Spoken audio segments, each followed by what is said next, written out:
The note that changed everything. The boy's voice cut through the restaurant's evening murmur like a knife through silk.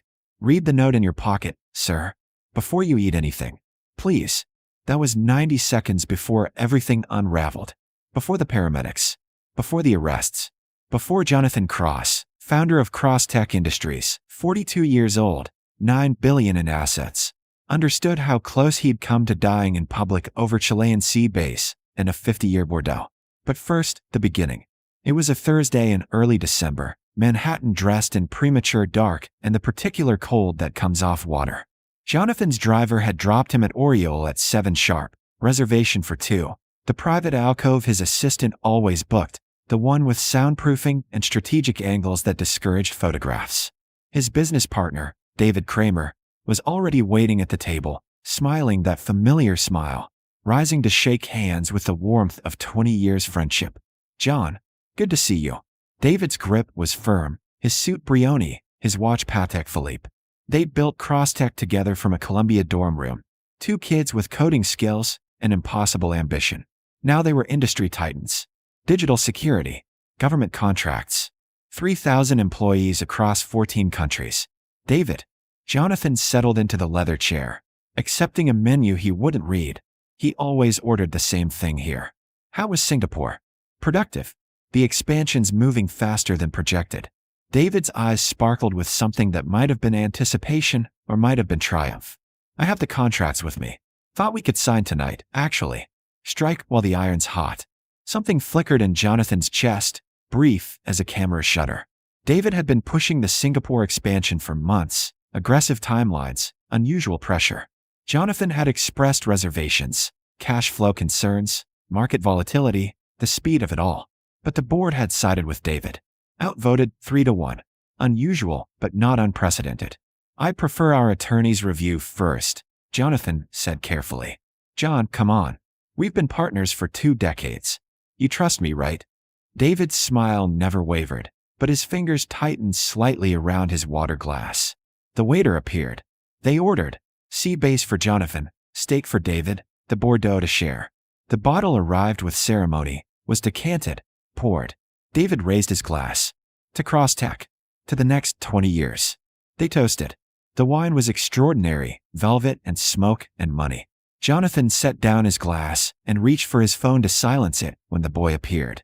He was small for what might have been 11 or 12, black, swimming in a jacket 3 sizes too large, patched at the elbows with duct tape. His sneakers were held together with more tape. His jeans were stiff with dirt and wear. He shouldn't have been able to get past the host stand, past the sommelier, past the invisible walls money builds around itself. But there he stood, beside their table, breathing hard like he'd been running. Read the note in your pocket, sir, he said, looking only at Jonathan. Before you eat anything. Please. David's expression shifted, surprise, then irritation. Son, you can't be in here. This is a private. I'm talking to him. The boy's voice was steady despite the trembling in his thin shoulders. Your pocket. Your left jacket pocket. There's a note. You need to read it right now. Jonathan's hand moved automatically to his pocket. He felt paper there, folded small, tucked into the silk lining. He had no memory of putting it there.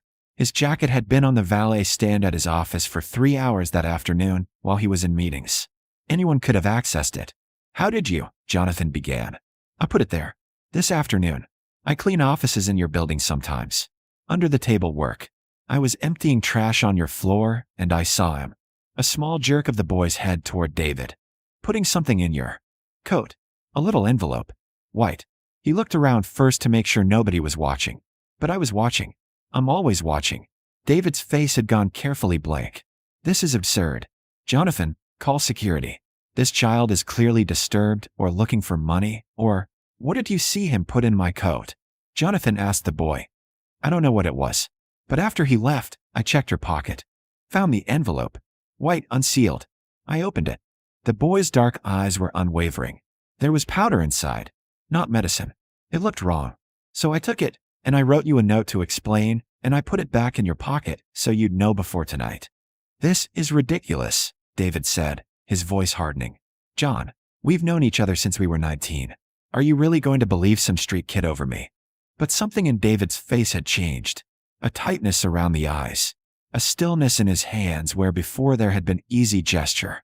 Jonathan had spent 20 years reading his partner in board meetings and pitch sessions and crisis negotiations. He knew David's tells better than anyone alive. "Where's the envelope now?" Jonathan asked the boy. "I threw the powder away. Flushed it. But I kept the envelope. It's in my other pocket." The boy's hand moved toward his jeans. "Don't touch anything," Jonathan said sharply. To the boy, more gently. "What's your name?" "Avery." "Avery. Stay exactly where you are." Jonathan pulled out his phone and made 2 calls. The first to his head of security. The second to the NYPD. David stood abruptly. "I'm not sitting here for this circus. Call me when you come to your senses."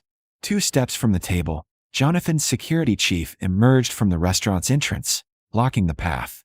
David stopped, turned, and in his eyes was something Jonathan had never seen there before: calculation, cold mathematics, the look of someone watching a plan collapse and already building the next one.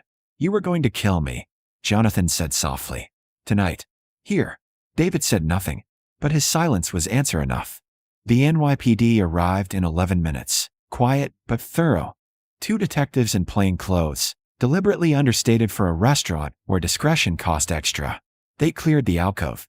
David sat rigid in his chair, his attorney already dialed, the phone's glow washing his face pale.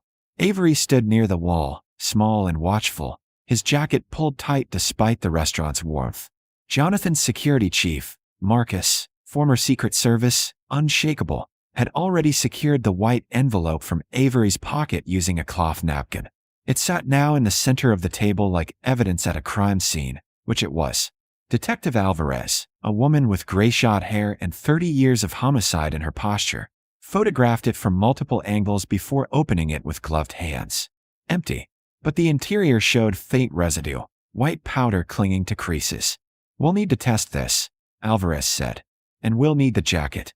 She looked at Jonathan. "You didn't need anything?" "No.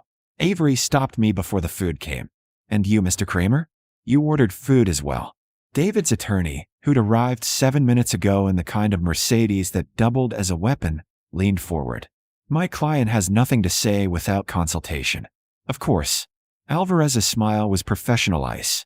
"But if there was poison and Mr. Kramer ordered food containing the same ingredients, that's quite a risk." "The wine." Jonathan looked at the glasses, his still full, David's drained halfway. He toasted. "I barely touched mine." "Don't say anything else," David's attorney snapped. But something had broken in David's face. The careful architecture of the last hour, outrage, confusion, innocent friendship betrayed, was crumbling. "This is insane. You're taking the word of some kid who broke into a private restaurant over. How did you know I'd order the sea base?" Jonathan interrupted, the pieces assembling themselves with terrible clarity. "I always order it. You know that. 20 years of business dinners. You know my patterns better than anyone."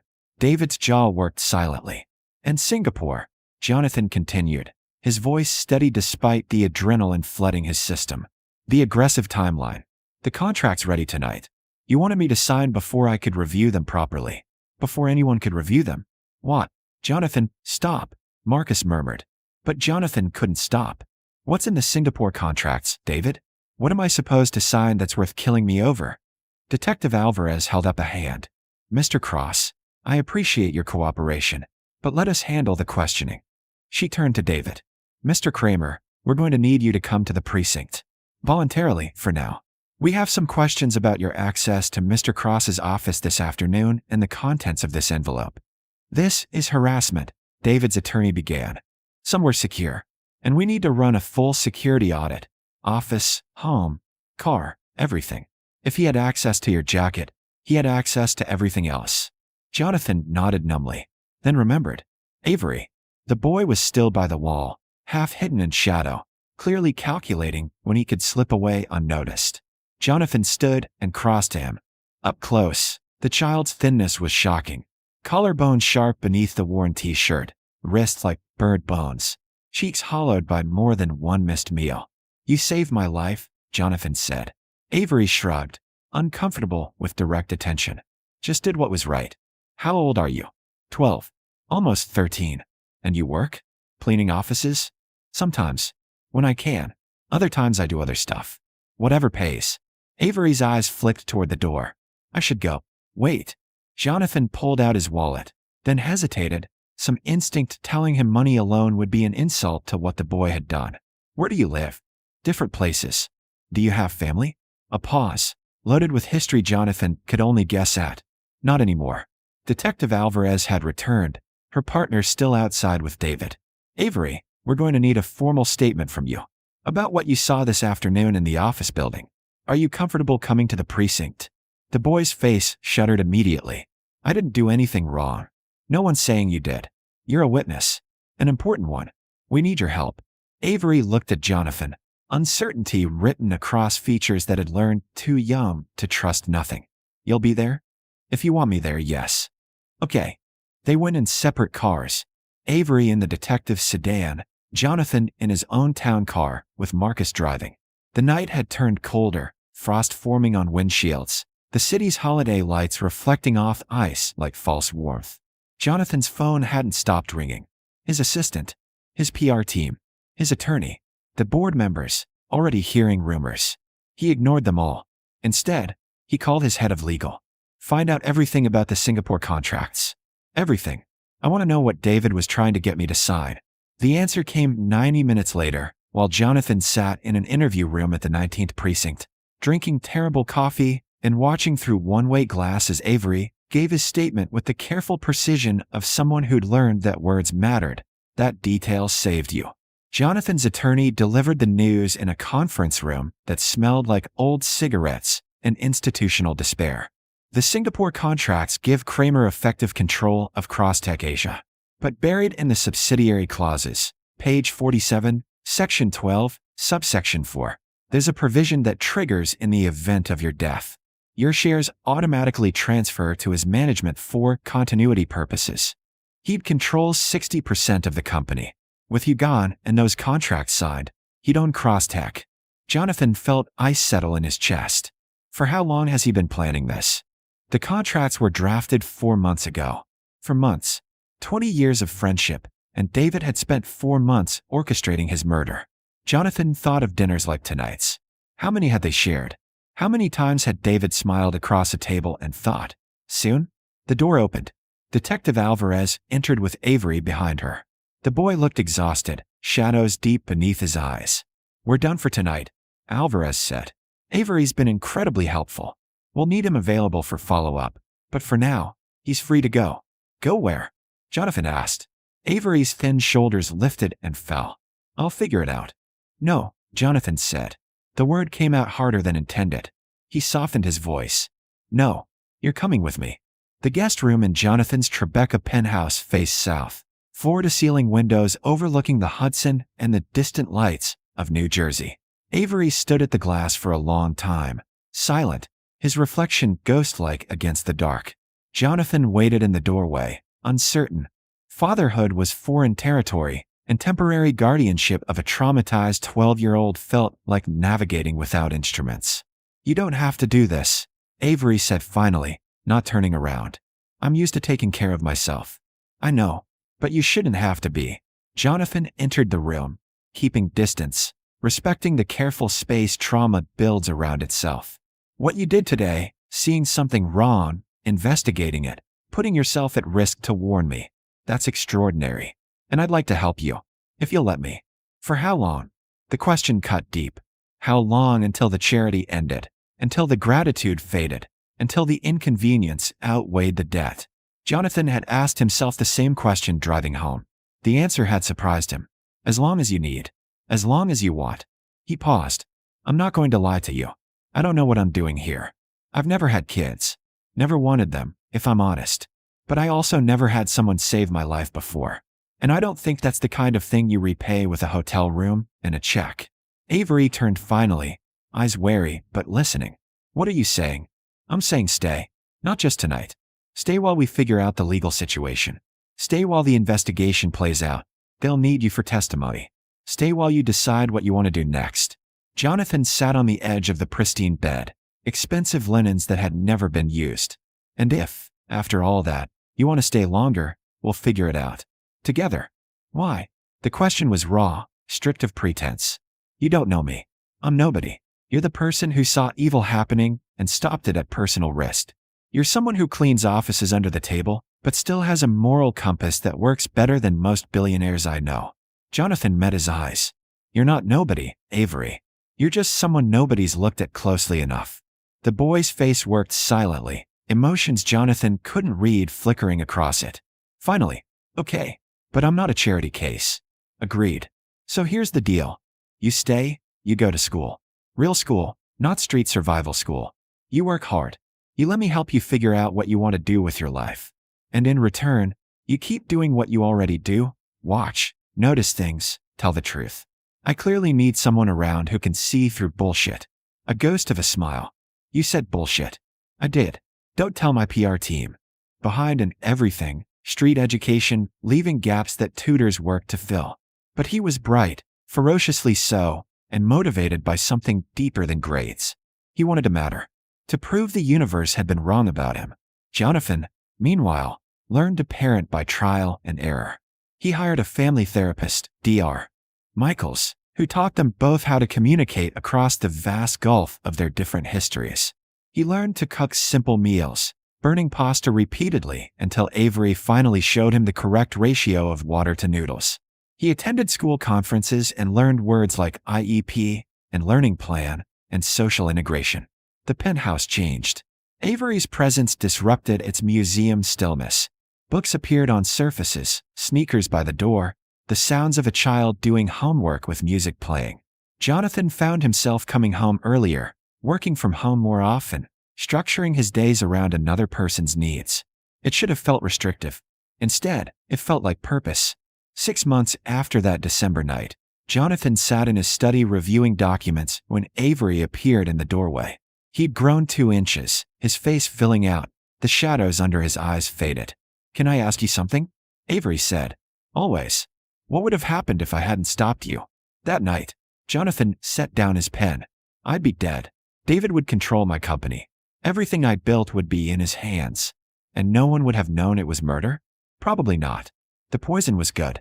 The plan was solid. He almost pulled it off. Jonathan paused. Why? Because I almost didn't warn you. I almost just left. I thought, you're this rich guy. You have security. You don't need some kid telling you what to do. Avery's voice was quiet. I almost walked away. But you didn't. No. Because I kept thinking, what if I'm the only one who saw? What if I walk away and you die and I knew and I didn't say anything? He looked up. Would that make me guilty too? The question hung between them, too large for easy answers. Jonathan thought about David, about the small choices that lead to evil, the first rationalization, the first compromise, the moment you decide your needs matter more than someone's life. I think, Jonathan said carefully, that guilt comes from knowing you could have helped and choosing not to. You made the other choice. The harder one. You risked yourself for a stranger. That's not guilt, Avery. That's heroism. I don't feel like a hero. I was just scared. Heroes usually are. They just act anyway. In the months that followed, the story reached equilibrium. Crosstech stabilized under Jonathan's full control, the Singapore theft attempt exposed and unwound. David's trial became headlines briefly, then faded into the background noise of wealthy crime. Jonathan established a foundation, the Avery Foundation, with the boys' reluctant permission, funding shelters and programs for homeless youth, trying to help others like Avery find paths before the streets swallowed them. And Avery himself? He thrived. Slowly, with setbacks and hard days, but forward. His grades climbed. He made friends, tentatively. He learned to sleep without nightmares most nights. The boy who'd cleaned offices became a teenager with college prospects and a future that stretched beyond survival. One evening in late May, they sat on the penthouse terrace watching sunset paint the Hudson gold and crimson. Avery was studying for finals, Jonathan reviewing quarterly reports. Comfortable silence, the kind that comes from trust earned slowly. Jonathan, Avery said, thank you.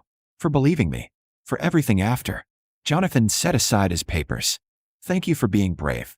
For caring enough to get involved. You gave me my life back. That's not a debt I can ever fully repay. You're not supposed to repay it. That's not how this works. Avery's smile was genuine now, no longer cautious. We're family. You said so. I did. And I meant it. The sky deepened to purple, stars emerging despite Manhattan's light pollution. Below them, the city churned forward, millions of stories intersecting, diverging, colliding. Most passed unnoticed.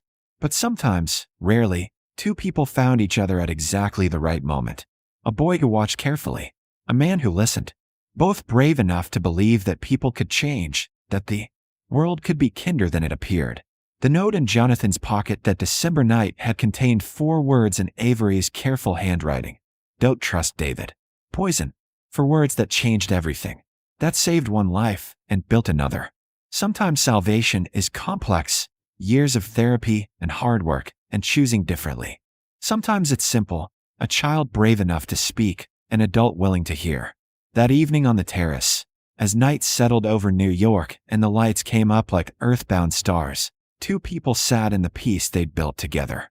Not perfect, not easy, but real and earned and enough. More than enough.